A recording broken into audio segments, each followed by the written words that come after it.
and welcome to the 2022 DTC High School Football Preview, DeKalb County Edition. I'm with Coach Steve Trapp today. I'm the coach, Chris Vance. And Coach Trapp, how long have you been doing this? Well, at the high school level, I got the job in 2005, so this will be the 18th year as the head coach of DeKalb County High School. I did 6 years of junior pro prior to that, so 24 years of coaching experience. Started when I was 19, 20-year-old, and this is the 60th year of football for DeKalb County High School, and I'm pretty close to having a third of those years under my belt, and I still consider myself a young guy and a young coach. So, but I'm just blessed and honored to be able to be here this long at my high school in my hometown. Your coaching staff has turned over a little bit from last year to this year. Talk about them for a minute. Definitely. The guys that we still have with us, Coach Michael Shaw, he's been with me a handful of years. He does a lot of work for us, does a great job with us on the defensive side. He's our defensive coordinator, works with our running backs this year. Last year, he was our offensive line coach plus defensive coordinator. But this year, Luke Green, former player of mine, played center for us. He's taken over the offensive line responsibilities, and he works with the defensive line. So just really excited to have him on board. I think this makes his third year with us.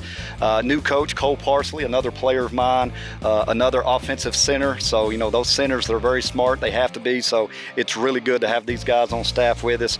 Cole will be working with the JV offensive line, and then he'll be working with the backers on defense, helping Coach Shaw out there. Another new coach we got is Kason Wheeler. He's not a local guy, so this will be his first high school coaching experience. He'll be working as the JV offensive coordinator, then helping me out in the secondary on defense. So really excited to have these guys in here. They've done a great job with us since we've got them in here. They just really fit into, our philosophy of how we want things to be done, not only as players, but as coaches as well. And it's been a pretty smooth transition getting these guys up to speed on how we do things. Defensively, you've got a lot of guys coming back that started, a lot of guys with a lot of experience, maybe some position changes, or talk about some key players on that side of the ball. Yeah, definitely. I think the biggest transition on the defensive side for us is, the back end of it, our secondary. I think John Ellis is the lone starter back in that. We're actually moving him to the safety position, taking over where Isaac Knowles left last year. But, Holden Trapp and Trace Hamilton right now has done very well at those cornerback positions on defense. We've got some competition there also, so that's always a good thing.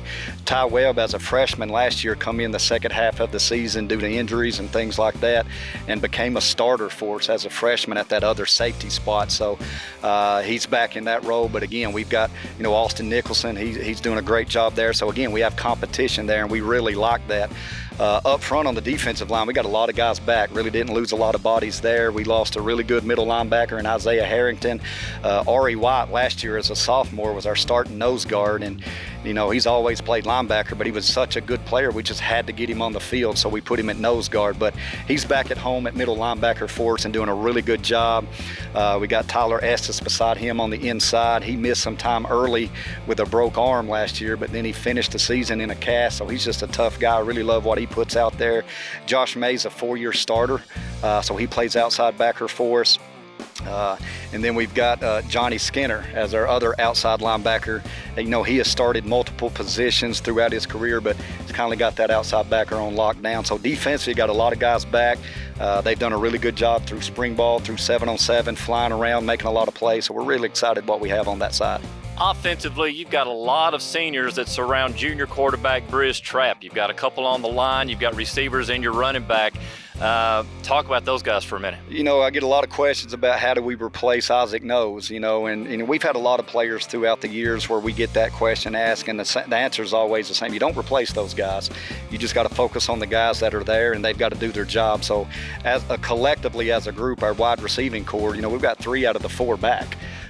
So they're back, and they've done a great job. Holden Trapp, again, has had a great offseason all winter, spring. So we're moving him over to the X position. That's where Isaac played last year. And then we got Josh May in there, and he's that guy that can give us that sniffer fullback look. He can play tight end. He can be a stand-up receiver at that H-back.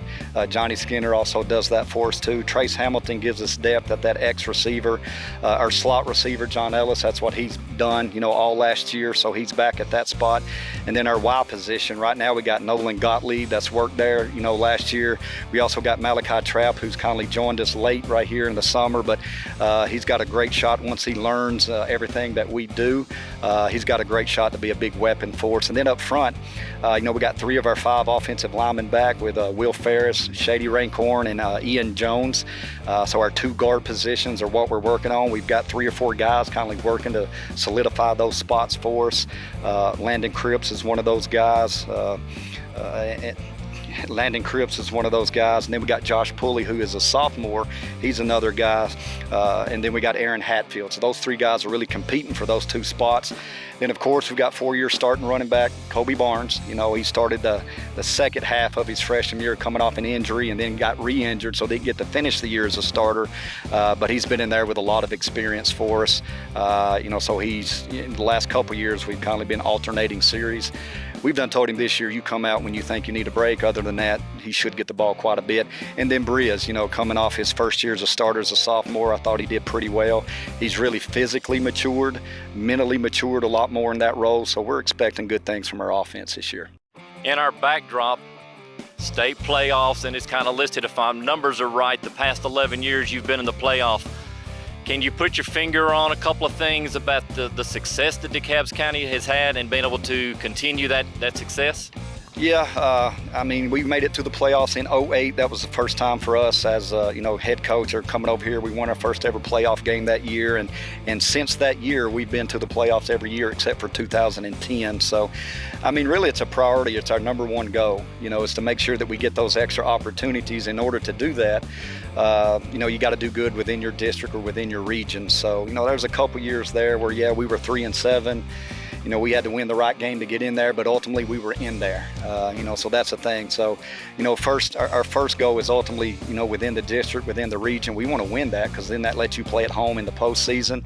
But then after that, we want to make sure that we're in that top 4 so that we get those extra opportunities. And, the last couple of years, we've had some magic runs and some magic things that happen in the playoffs, going back to 19 and 20 and 21 and 22 and making it to the 3rd round and things like that. So, this wall is special. We want people to come in and see that because, it gives our guys extra opportunity to live out what Tiger Pride ultimately means, and that's getting out on the field and impacting people.